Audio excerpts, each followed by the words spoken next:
talk about impact of stochasticity and spatial structure on homing-based gene drive system. So at the outset, let me give you outline of my talk. So in the beginning, I will discuss some basic concepts related to this, which is followed by the mathematical modeling. And at the end, I will discuss some results and conclusion.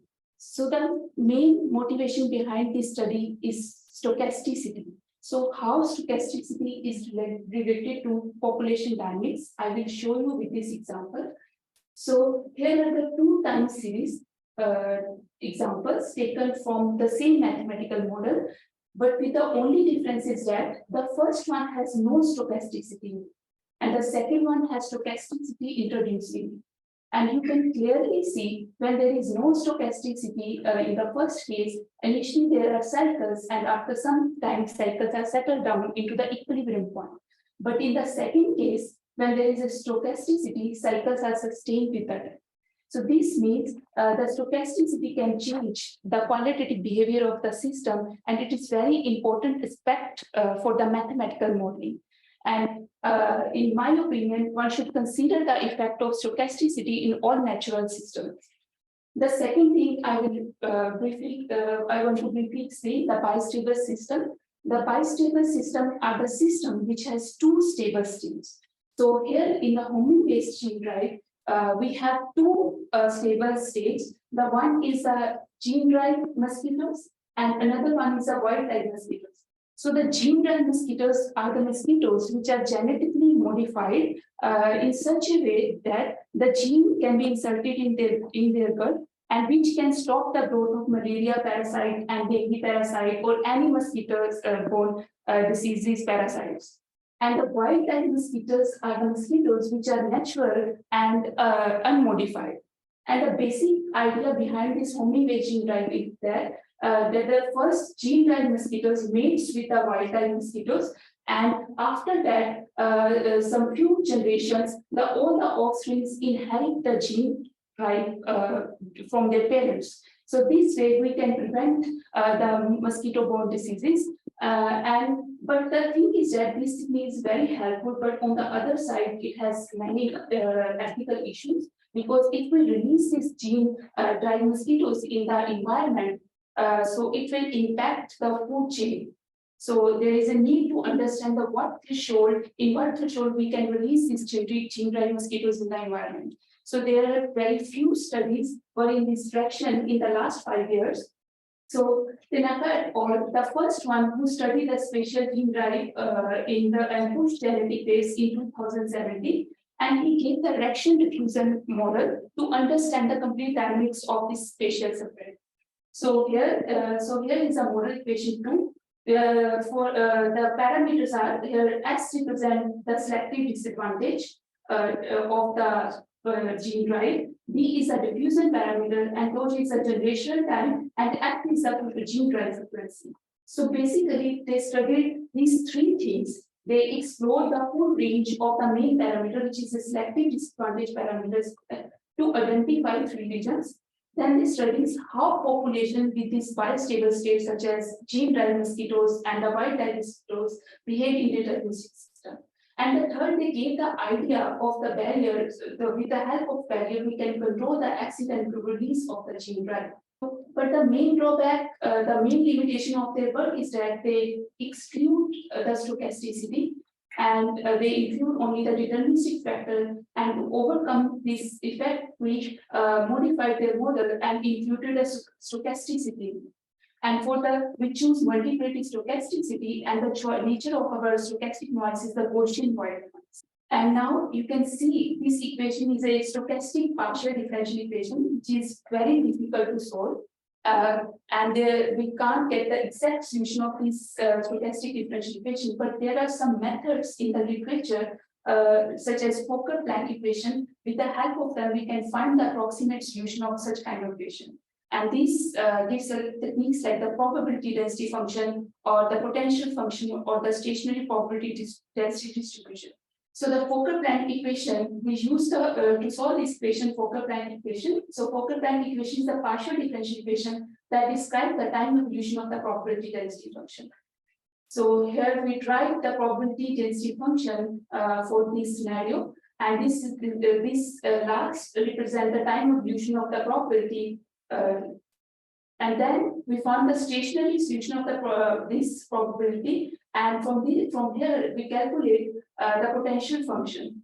So now coming to the results, we compared the stochastic reaction-diffusion model outcomes and the deterministic reaction-diffusion model outcomes. So first, for this, we drive the potential function and we identify three main regions. The first one is the pulled wave region, second one is the pushed wave region, and third one is the wave reverse direction. So if you see from this potential function diagram, so it's very clear from the figure A, when the selective disadvantage parameter S is 0.2, we have only one stable state, which is corresponding to 1. And this stable state is gene-drive stable state. But with the increase of this selective disadvantage in the pushed wave region from the S.5 to 0.697, there is a origin of another stable state. So this means that with the increasing of the selective disadvantage, there is a bistability expanding, and with the further increase with the selective disadvantage parameter for S.9, there the system reverses its direction. Now another stable state is corresponding to the 0, which is quite high. So this gives us the idea for which parameter value, which states are stable. So for S.2, gene drive is more stable, corresponding to 1. For intermediate range, we have two states are available simultaneously, and which state is more stable, it depends on the critical threshold and initial density. And the third one is for the high value, which shows us that the wild type population is more stable. And then we plot the potential function for the stochastic model. So for the stochastic model, what we did, we fixed the first region, the pulled wave region, where the only we have only this stable state present. But what happened when we fixed X values for these three figures, and we increased the noise intensity simultaneously. So for the first, we took sigma very small, 0.01. So it's very similar to the deterministic system. But when we increase the noise intensity value, what happened? It induced a bistability in the system.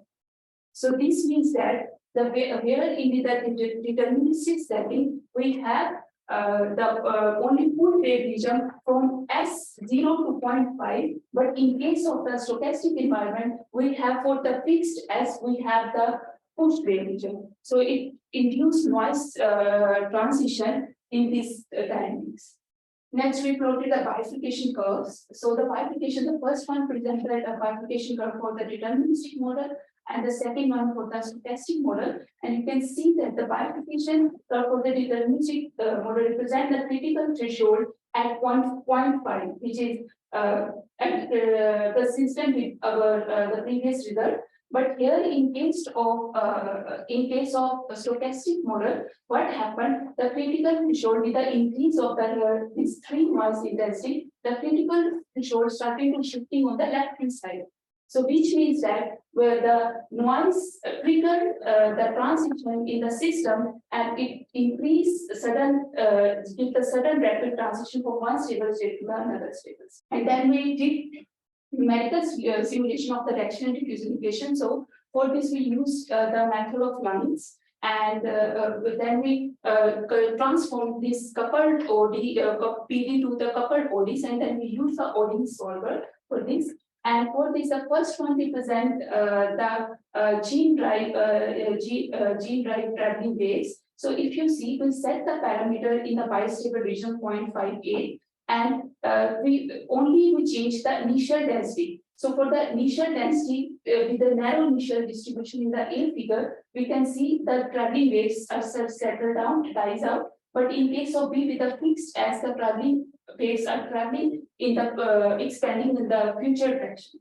And then last, the barrier. So we also plotted the barrier for this gene drive system, because it's very important to understand the accidental release of this gene driving environment. So we plot these colorful barriers with playing the selective disadvantage parameter in this scheme. So when the sigma is equal to 0, we can see that that is represented deterministic setting because we choose the sigma is equal to 0 noise intensity 0. So in this case, you can see the traveling waves are dies out after the barrier. But in case of the noise, when we increase the noise intensity, what happened for the lower value of the noise intensity?